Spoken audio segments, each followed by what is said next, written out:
The adventure commences with a message from Silence, voiced by the greatly missed Lance Reddick, who informs Aloy that a Zenith is missing and may have fled to Burning Shores, a version of Los Angeles in the Horizon universe.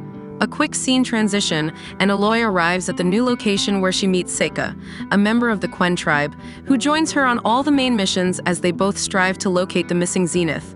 The DLC provides approximately 7 hours of new narrative in the new location, but the map is quite extensive, and players will only explore around half of it by the end of the main story.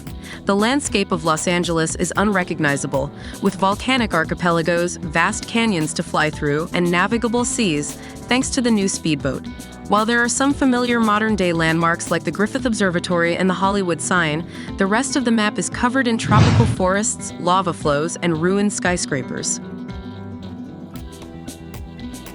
The primary antagonist is the Zenith, Walter Londra, a tech mogul who amassed his fortune from space programs that mined asteroids close to Earth.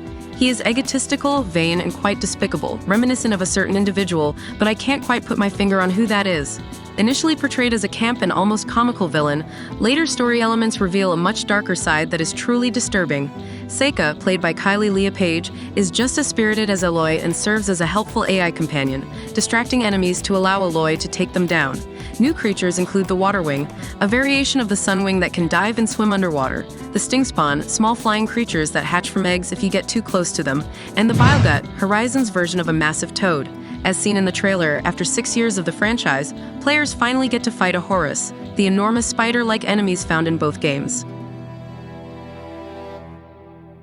Shores offers more of the same, including elements that some players may find distracting, such as extended expository scenes and Aloy's habit of talking to herself frequently to remind players of their next objective.